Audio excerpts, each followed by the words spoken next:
제가 신학교 입학하던 그 첫 번째 학기는 저 안에 그 이 두 마음이 좀 그 요동을 치던 그런 한 학기였다. 그렇게 제가 기억을 떠올려 볼 수가 있습니다. 먼저는 이 자격도 없는 저를 그 신학생으로 목회자로 불러주신 것에 대한 은혜와 또 매 예배 때마다 주시는 은혜의 감격이 넘쳐서 참 눈물도 많이 흘리고 또 새벽기도 갈 때마다 그 뜨거운 마음으로 두루마리 화장지를 챙겨가지고 예배실로 가던 그것도 저에게 추억이고요. 또 그런가 하면은 이런 막 뜨겁고 감격적인 마음 한편으로 그 동료 신학생들에 대하여 불평이 많았던 그런 참 어수선한 한 학기를 보낸 것 같습니다. 예를 들면은 이제 입학을 하고 좀 지나니까 학교 벽에다가 이제 대자보가 붙어 있더라고요. 이민 생활하던 제 입장에서는 그런 것들이 너무 신기하고 또 생소한 문화인 겁니다. 그래서 어떤 내용이 있는가 가서 이제 그 대자보를 읽어보니까 막 길게 막 강한 의조로 글을 썼는데요. 뭐 요지는 딱 이거더라고요. 기숙사 식당밥이 너무 맛이 없다.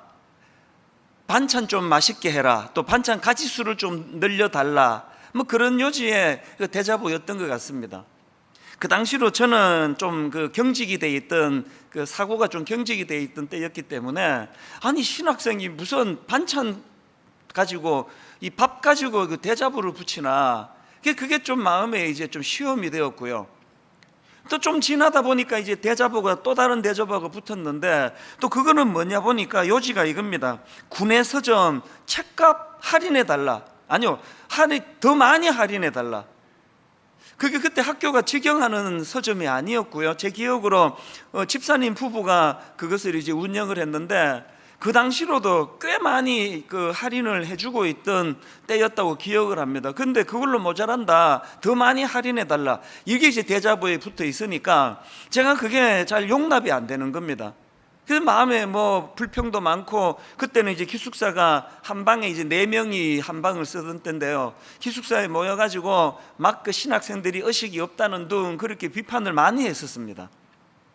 그렇게 한 학기가 이제 쭉 흘러가고 있던 즈음인데요, 그 당시로는 제가 그 교육전사로 사역을 하기 전이기 때문에 또 서울 생활이 처음이었기 때문에 정해진 교회가 없었습니다.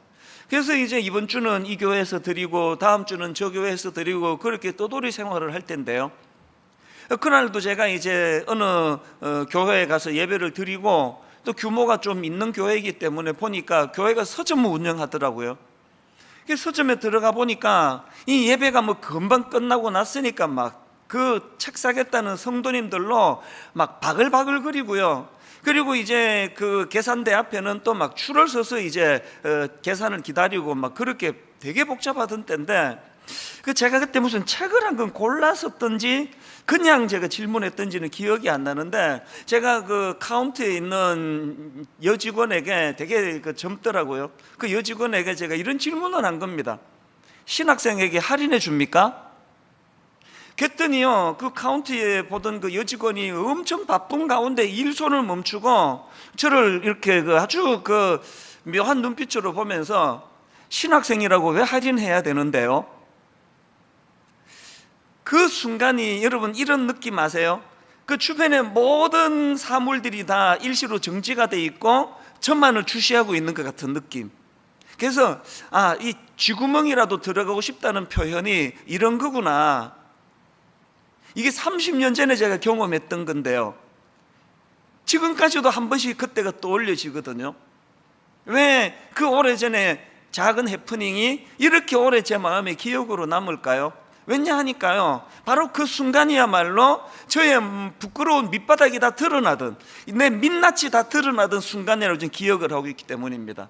그렇게 혼자 의식이 있는 척하고 비판은 혼자 다 하고, 무슨 신학생이 기도는 안 하고 뭐 반찬 투정이 나느냐, 책값 깎아달라 이런 걸 대자보로 붙이느냐, 그렇게 비아냥거렸지만 사실은 제 밑바닥의 욕구는 나도 신학생이니까 그런 특권의식을 가지고 그런 걸 할인을 받고 싶어하는 마음이 그때 이제 민낯이 다, 그것이 그 카운티의 어떤 젊은 여직원의 톡 쏘는 한마디로 다 드러났기 때문이에요. 그래서 저는 예수님이 십자가를 지시던 당시에 베드로가 주님을 3번 부인하고 다구름 소리가 나니까 못 견뎌서 뛰쳐나가서 통곡을 했던 그 장면을 저는 베드로가 너무 이해가 돼요. 그렇게 그 남자가 통곡을 할 수밖에 없었던 건 여러 복합적인 감정이 뒤엉켰을 텐데요. 예수님에 대한 죄송한 마음도 들어있었고 여러 마음이 있었을 텐데, 무엇보다도 저는 그 베드로의 밑바닥이 드러난 것을 못 견뎠을 거라 생각합니다. 그렇게 사람들 앞에 큰 소리 뻥뻥 치고 누가 뭐라 그러든 나는 주님을 절대로 배신하지 않는다, 부인하지 않는다, 그렇게 큰 소리를 쳤지만 이것이 얼마나 자기를 모르는, 정말 이 허약해 빠진 자기 자신을 모르는 그런 잘못된 말이었는가를 철저하게 깨달으니까 베드로가 자기 존재에 대해서 견딜 수가 없는 겁니다. 그것이 심히 통곡하는 것으로 그렇게 표출된 거 아니겠나, 그런 생각을 해보는 겁니다. 여러분, 하나님은요 때때로 우리 밑바닥을, 그리고 하나님은 때때로 우리 민낯을, 우리가 가장 감추고 싶고 가장 수치스럽게 생각하는 그것을 아주 잔인하게 드러내실 때가 있습니다.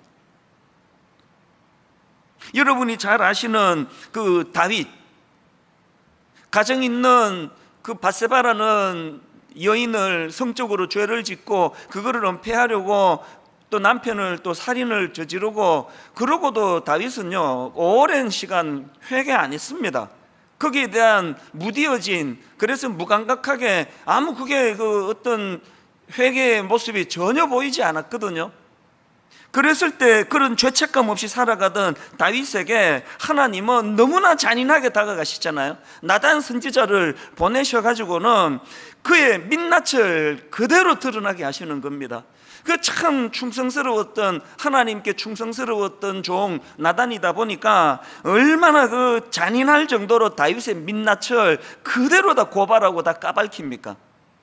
아마 어지간한 왕 같았으면은요 그 수치심을 드러내게 하는 그 사람을 죽였을 거예요. 그 권력을 이용해 가지고.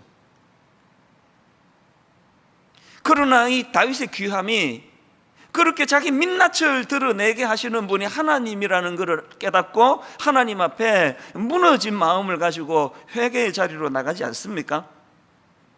저는 지금 우리가 겪고 있는 코로나19가 바로 이런 측면으로 하나님께 쓰임받고 있다고 생각을 합니다.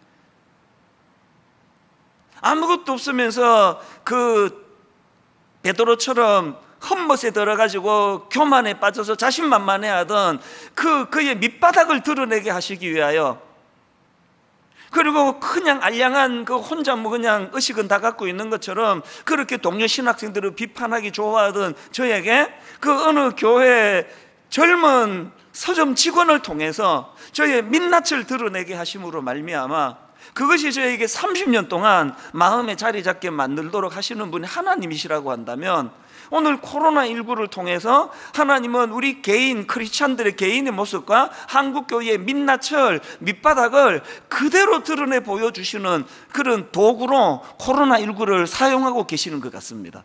어떻게 보면은요 막 그냥 이 코로나19로 인해 가지고 한국교회를 향해 막 휘몰아치는 것 같은 느낌이에요. 우선 우리 개개인으로 보면은 참 그 믿음 좋았다는 순장, 또 믿음 좋은 어떤 목회자, 믿음 좋은 어떤 장로, 이런 직분자들이 요즘에 참 그것도 좀 귀하다고 생각해요.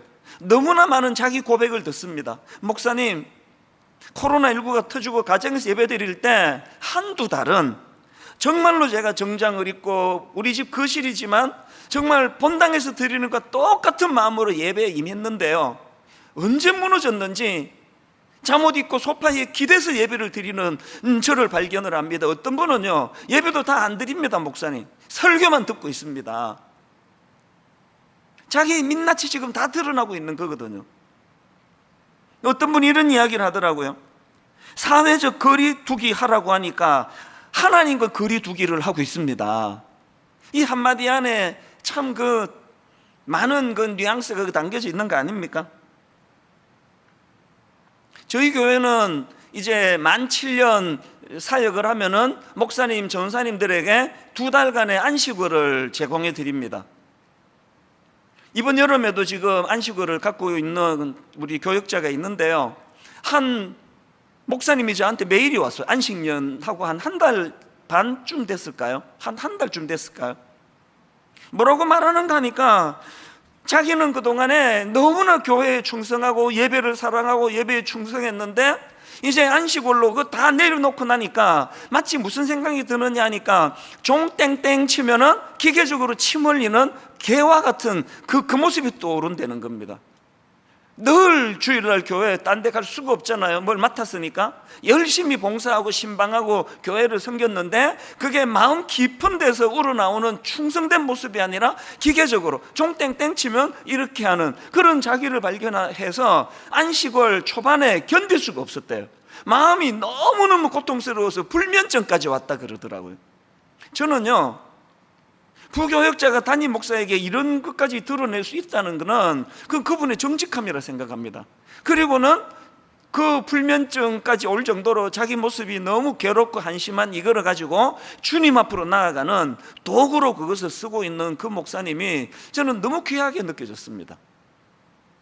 이런 점에서 지금 하나님은 코로나19를 통해서 우리 개개인의 민낯을 그대로 드러내기를 원하시고 뿐만 아니라 오늘 한국교회 전체의 민낯을 그대로 드러내고 계시다고 저는 생각합니다.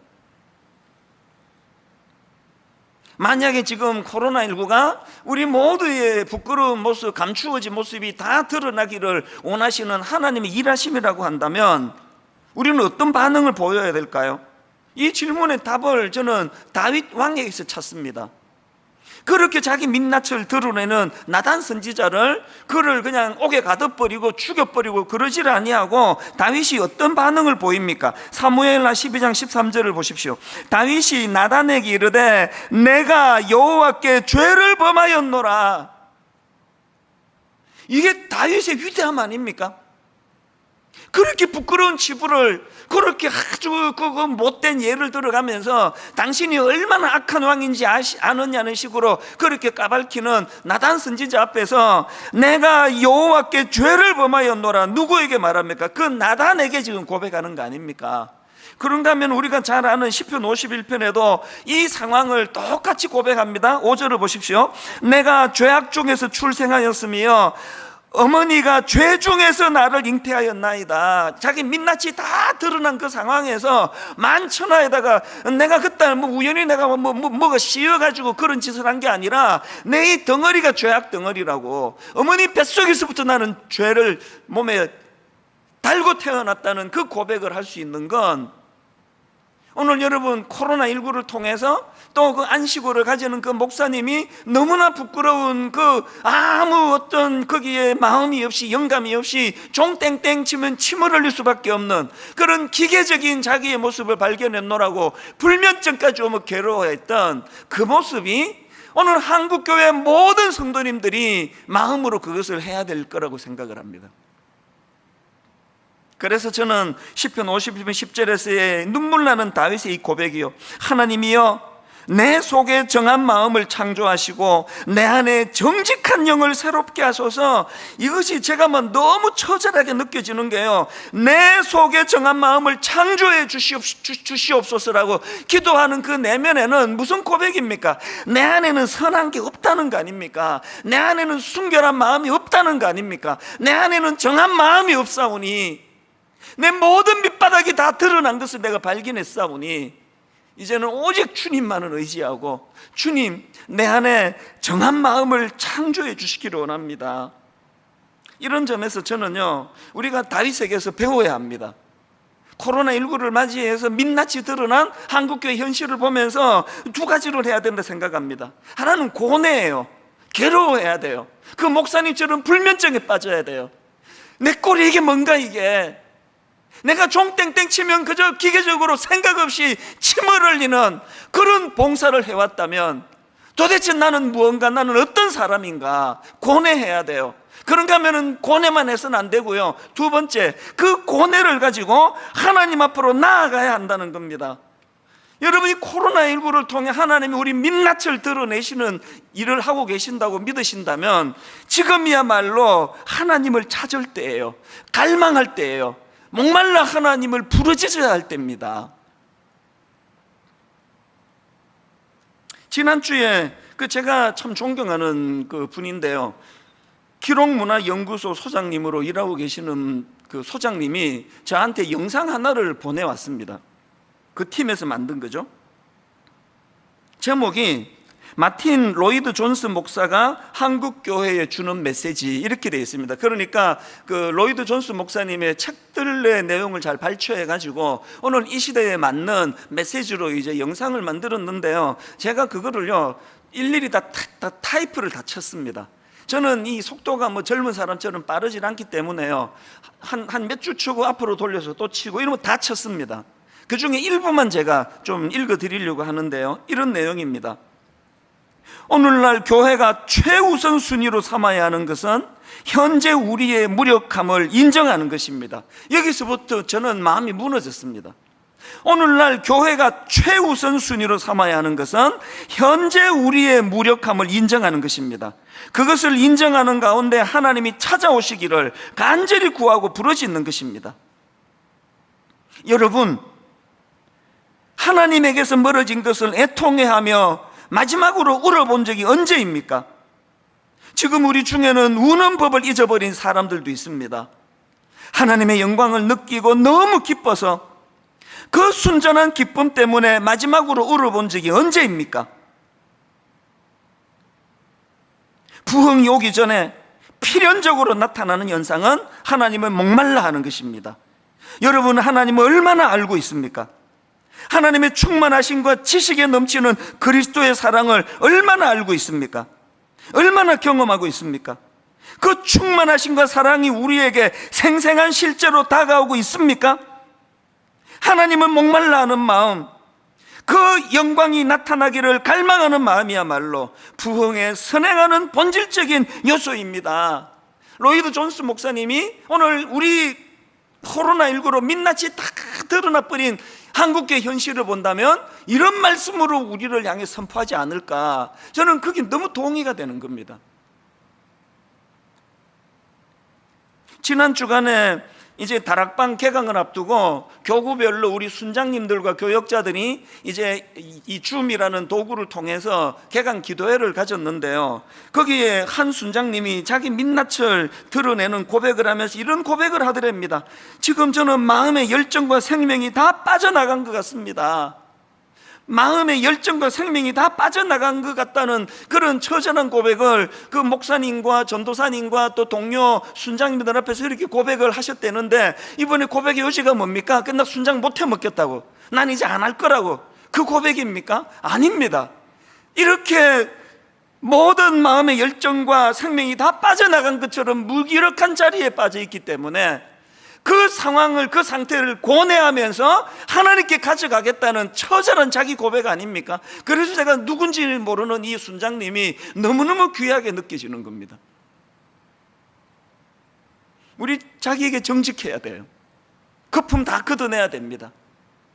목사라는 타이틀이 결단코 저절로 성령 충만하게 만들지 못한다는 사실을, 여러분, 자기를 속이면 안 되고 성도를 속이면 안 되고 우리 모든 직분자들도 다 마찬가지입니다. 그래서 난 이런 인간이라고, 나는 고갈된 인생이라고 그렇게 선포하는 것이 중요한 게 아니라, 그렇기 때문에 그것을 붙들고 하나님 앞으로 나가는 거예요. 하나님 앞으로. 가장 수치스러운 민낯이 드러났던 야곱에게 말이에요. 가장 수치스러운 민낯이 드러났던 베델에서의 밤, 돌을 베개하고 그동안 자기 장교를 의지하고 내 이거를 얻어내기 위해서는 형이고 아버지고 누구고 다 속여 먹을 수 있다, 그리고 난 이런 것들로 성공할 수 있다, 이런 착각에 빠져있던 야곱이 그것이 덧나가지고 집에서 야반 도주하듯 도망쳐 나와 광야에서 돌을 베개하고 누워있던 그 처절한 밤에 야곱이 했던 이 고백을 저는 너무나 사랑합니다. 창세기 28장 16절, 야곱이 잠이 깨어 이르되 여호와께서 과연 여기 계시거늘, 여호와께서 과연 여기 계시거늘 내가 알지 못하였도다. 야곱은요 모태신앙인입니다. 모태신앙 정도가 아니라 할아버지가 아브라함이에요. 아버지가 온유의 대명사 이삭입니다. 어릴 때부터 하나님 말씀을 들으며 할아버지 영향을 받으며 살았었던 야곱이지만 그가 민낯이 다 드러난 그 광야에서 처절하게 고백했던 것은 여호와께서 과연 여기 계시거늘 내가 알지 못하였다예요. 알지 못하며 교회를 다니는 수많은 오늘 예수 믿는 가정의 자녀들,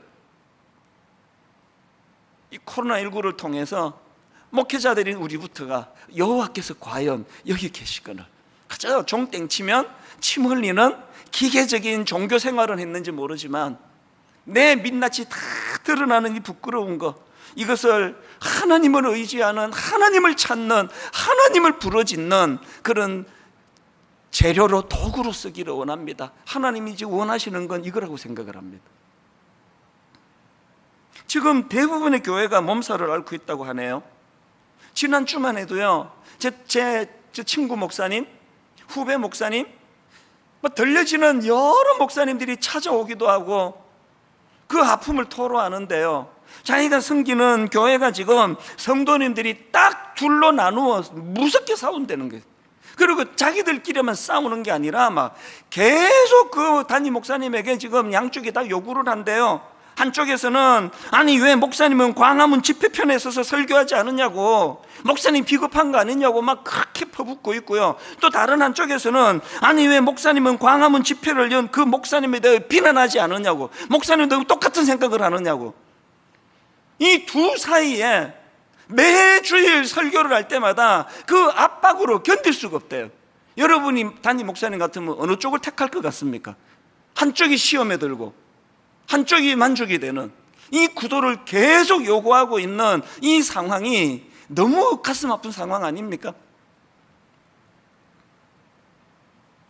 너무나 민감한 상황이니까 참 마음이 답답하니까 그러시나 보다 그렇게 억지로 이해해 드리려고 저도 애를 쓰고 있지만요, 그러나 여러분, 그럼에도 불구하고 지금 코로나19를 통해서 우리 민낯을 드러내게 하시는 분이 하나님이시라는 걸 믿는다면 여러분, 지금은 고뇌하며 하나님을 찾을 때입니다. 처절하게 하나님 앞으로 나아가 여호와께서 과연 여기 계시거늘 내가 알지 못하였도다,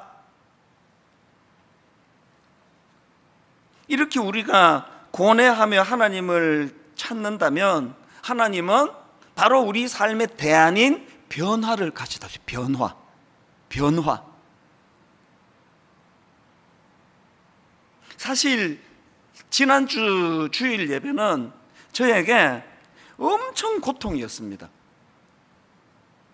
사실 코로나19가 처음에 2월 말에 딱 터지고는요, 이 송림고등학교 본당은 아예 폐쇄가 돼서 들어오지도 못하고요, 드림센터에서 교육자 몇 명 드문드문 앉아있는 그 빈 공간에서 설교하는 게 너무 낯설었거든요. 막 진짜 어색했습니다. 막 벽 보고 얘기하는 것 같고 그랬지만 마음에 갈등은 없었습니다. 얼떨결에 했기 때문에. 근데 여러분, 지난주는요 낯설지는 않았습니다. 당황은 안 됐습니다. 6개월 동안 해오던 일이니까요. 그리고 나중에는 풀려서 드문드문 앉아 계시는 데서 예배를 드리다가 이제 또 아무도 없는 교육자만 앉아 있는데 설교를 하는 상황이었지만 전혀 어색하거나 낯설지는 않았는데요, 마음이 너무 고통스러운 거예요. 너무 괴로운 겁니다. 민낯을 드러내시는 하나님이 자각이 되기 시작한 것 같아요. 그래가지고 그날 너무 마음에 고통스럽게 그렇게 예배를 인도하고요, 오후에 이제 집에 들어가는데 안 풀리는 거예요. 마음이 저녁을 먹고 나서도 안 풀리는 겁니다. 묵직한 바위 덩어리 같은 거 하나 가슴에 얹어 놓은 것 같이 월요일 새벽에 일어났는데 안 풀리는 겁니다. 월요일은 요즘에 지금 우리가 이제 1만 성도 파송 운동의 일환으로 30개 교회 담임 목사님을 청빙하는데 그 중에 15목사님은 이제 외부에 계시는 분을 청빙하는 과정에서 매주 월요일마다 지금 목회자 세미나를 진행하고 있거든요.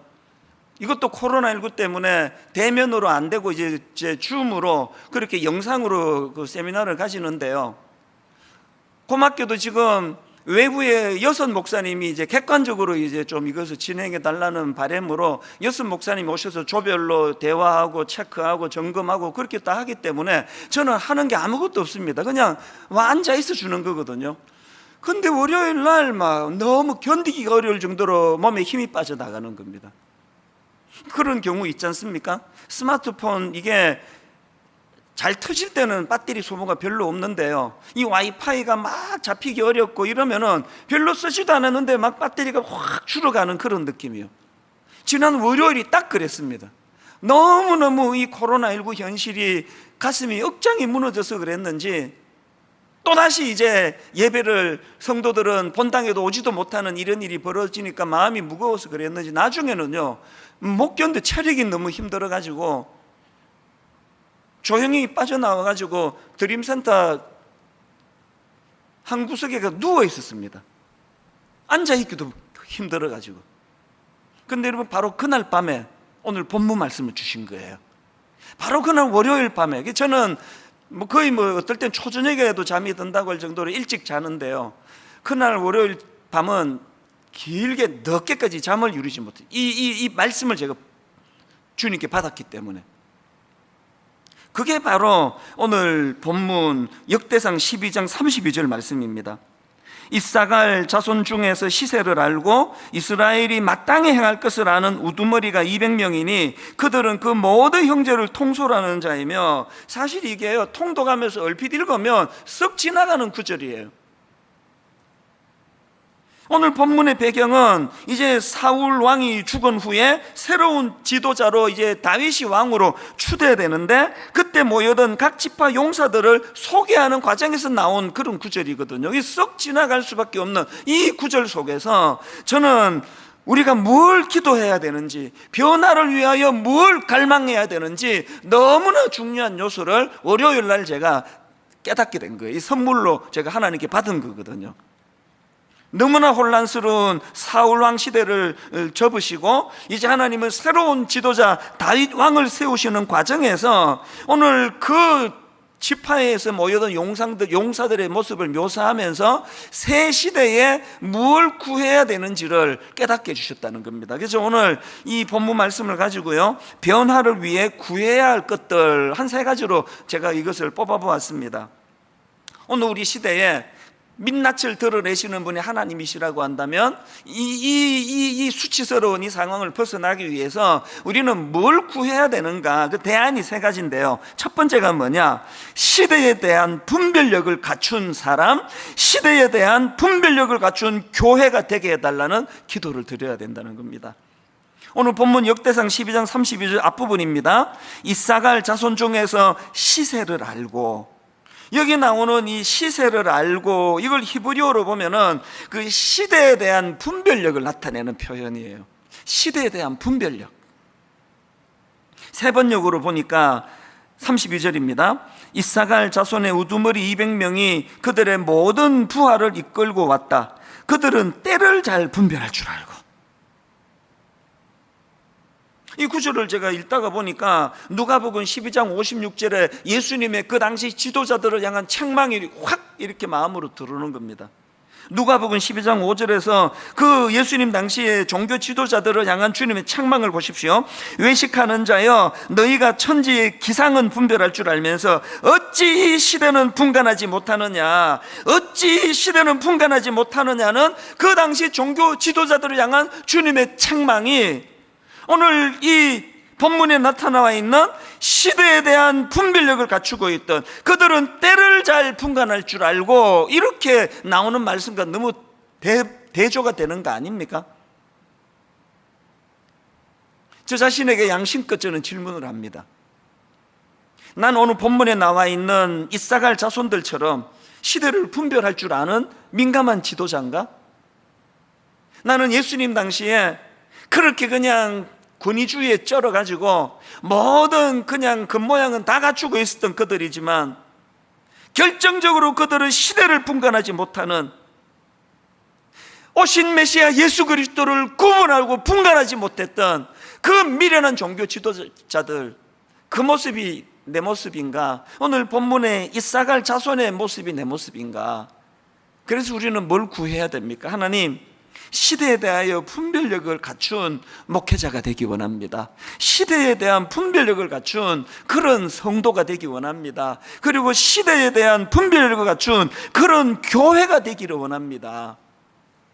여러분이 다 아시지만 다니엘 하면은 바벨론의 포로로 끌려간 젊은이 아닙니까? 바벨론의 포로로 끌려간 청년 다니엘이 나중에 총리가 되고 그 이후에 나라가 3번 바뀌었어도 여전히 그 권력이 바뀌어지는 그 상황 속에서도 여전히 필요한 인물로 그 역할을 계속 감당해왔던 놀라운 인물이 다니엘인데요, 그 비결이 어디서 가능했느냐? 그 비결이 다니엘 1장 17절에 나와 있습니다. 하나님이 이 내 소년에게 학문을 주시고 모든 서적을 깨닫게 하시고 그 다음에 지혜를 주셨으니 다니엘은 또 모든 환상과 꿈을 깨달아 알더라. 여러분, 우리가 뭘 구해야 됩니까? 너무나 뜻을 정하여 하나님을 사랑했던 다니엘에게 하나님이 주신 것은 지혜예요. 시대를 분별할 줄 아는 지혜입니다. 오늘 여러분, 우리가 자녀들을 위해 기도할 때 우리 아이 무슨 좋은 대학 보내게 해주세요, 이 기도보다 더 중요한 기도가 있다면 하나님 우리 아이가 시대를 분별할 수 있는 눈을 갖게 해주시기 원합니다. 안목을 주시기 원합니다. 통찰력을 주시기 원합니다. 한국교회가 구해야 되는 기도 제목 아닙니까? 우왕좌왕 코로나19로 이 사회가 어디로 가야 될지 모를 때 안목을 가진 교회가 정확하게 방향을 제시하는 이런 일을 못하고 있어서 지금 맛이른 소금이 돼가고 있는 거 아닙니까? 저는 저와 여러분의 삶, 그리고 저와 여러분의 가정의 자녀들, 시대를 분별할 줄 아는 통찰력이 있는 안목을 갖춘 그런 자녀들 되기를 저는 바랍니다. 그런 교회가 되기를 저는 바랍니다. 그래서 기도해야 되는 겁니다. 두 번째, 변화를 위해서 구해야 되는 두 번째가 뭐냐? 마땅히 행할 일을 아는 그런 사람이 되게 해달라. 마땅히 행할 일이 뭔지를 아는 그런 교회가 되게 해달라는 기도를 드려야 된다는 겁니다. 본문 32절 그 다음 내용입니다. 이사갈 자손 중에서 시세를 알고 그 다음에 이스라엘이 마땅히 행할 것을 아는, 마땅히 행할 것을 아는 이 구절을 묵상하다가 보니까요, 그 신명기 2장에 하나님 말씀 아시잖아요. 신명기 2장 1절부터 3절까지 하나님 말씀을 들어보세요. 우리가 방향을 돌려 여호와께서 내게 명령하신 대로 홍해길로 광야에 들어가서 여러 날 동안 세일산을 두루 다녔더니 여호와께서 내게 말씀하여 이르시되 너희가 이 산을 두루 다닌 지 오래니 돌이켜 북으로 나아가라. 이 하나님 말씀은 이제 이 세일산을 그저 맴돌지 말고 북으로 나아가라. 이 말씀의 배경이 뭐냐면은 이스라엘 백성들이 가데스 바네아에서 불순종으로 말미암아 이 38년을 지금 광야를 배회하고 있는 중이거든요. 하나님 주신 명령이 뭡니까?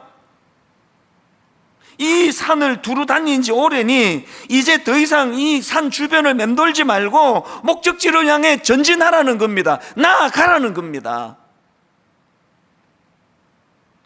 혹시 오늘 이게 모태신앙인 여러분, 이게 중직자 여러분, 저처럼 지금 목회를 한 30년째 하고 있는 그런 목회자들이 있다면 혹시 저나 여러분의 신앙이 이 세일산을 빙빙 도는 것과 같은 그런 신앙을 하고 있는 거 아닙니까? 막 열심히 달려가는데 보니까 제자리예요. 그럼 맨날 그 자리만 돌고 있는 분 혹시 안 계십니까? 그게 시편 1편 1절에서 말하는 하나님이 생각하시는 악한 사람들이에요. 지혜롭지 못한 사람이에요. 바람에 나는 겨, 빙빙 도는 거 아닙니까? 방향성이 없어가지고. 오늘 한국교회의 부끄러움이 뱅뱅 돌고 있는 거 아닙니까? 코로나19를 통해 민낯을 드러내시는 하나님, 그 하나님의 뜻을 살펴 이제는 전진해야 된다는 거예요. 허구한 날 우리끼리 싸우고, 허구한 날 우리끼리 손가락질하고, 허구한 날 우리끼리 정죄하고. 2주 전에 마라의 선물을 단물로 바꾸어 주시는 그 하나님을 제가 소개해 드리지 않았습니까? 오늘 이 굉장히 중요한 한 포인트를 말씀드리려고 하는데요, 여러분, 나그네 인생길, 광야길 인생길은요, 내가 마라의 썬물을 단물로 바꾸시는 하나님을 내가 경험했어. 내가 그 기적을 맛봤어. 그렇게 하고 주저앉아 있기를 원하는 게 하나님의 뜻이 아닙니다. 광야는요, 내가 뭐 기적을 경험해서 신비한 이상한 체험을 했어, 이걸 자랑하고 그 자리에 머무는 게 아니라 전진하는 게 목적이에요. 전진하는. 그래서 여러분, 그 출애굽기 15장에서 마라의 썬물을 단물로 바꾸시는 주님의 기적도 경험하고, 그 다음에는 이제 엘림, 그 풍요로운 물된 동산, 상징적인 물된 동산을 강조하는, 그 풍요를 강조하는 그 엘림을 거쳤는데요, 바로 그 다음 16장 1절에 저는 이 말씀이 너무 의미가 있는 겁니다. 보세요.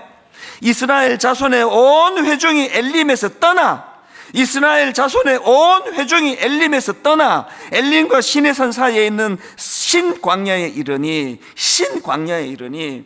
여러분, 광야 생활에서 우리가 꿈꾸는 것은 기적을 체험하는 게 아니에요. 전진하는 겁니다. 기적은 그 전진을 위하여 하나님 주시는 배려입니다. 불기둥이, 구름기둥이, 만나가, 메추라기가, 썬물을 단물로 바꾸신 하나님의 기적이, 그 모든 것이 이곳이 놀라워라 놀라워라 그러면서 또 한 번만 더 주세요, 한 번만 주세요, 그러기 위한 도구가 아니라 힘을 내서 전진하라는 게 전진. 코로나19가 절대 우리를 무릎 꿇일 수 없습니다. 절대 우리 무릎 꿇게 만들지 못합니다. 이 믿음이 있다면. 오히려 이 코로나19를 통하여 이 풍랑 인연하여서 더 빨리 갑니다.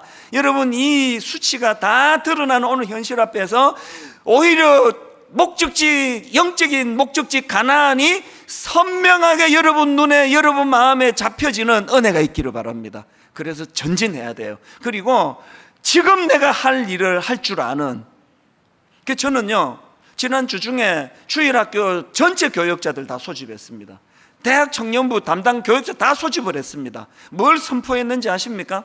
이제 2년 반 뒤에 저 드림센터를 이제는 사회에 환원할 것인데, 이제 그곳에서 다음 세대를 살리고 키우는 일을 하게 될 것인데, 2년 반까지 기다릴 게 뭐가 있냐? 오늘부터 하죠. 오늘부터.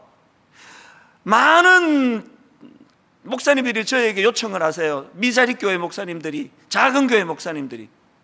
분당 우리 교회 같이 큰 교회는 막 주일학교 애들에게 막 영상으로 예배 잘 인도하지만, 규모가 작은 우리 교회는 그거 못하고 있는데 왜 안 도와주느냐고, 도와줄 수 없느냐고. 그래서 제가 전체 교역자들을, 주일학교 청년 교구 담당 교역자를 제가 소집을 해가지고, 그렇게 정성들여 만든 거 한 번 쓰고 그냥 방치하기 너무 아깝지 않느냐? 다 오픈해라, 다 나누어라. 어떤 거라도 아끼지 말고 다 나누고 다 도와주고, 필요하면은 직원을 세워서라도 그 일을 하자고.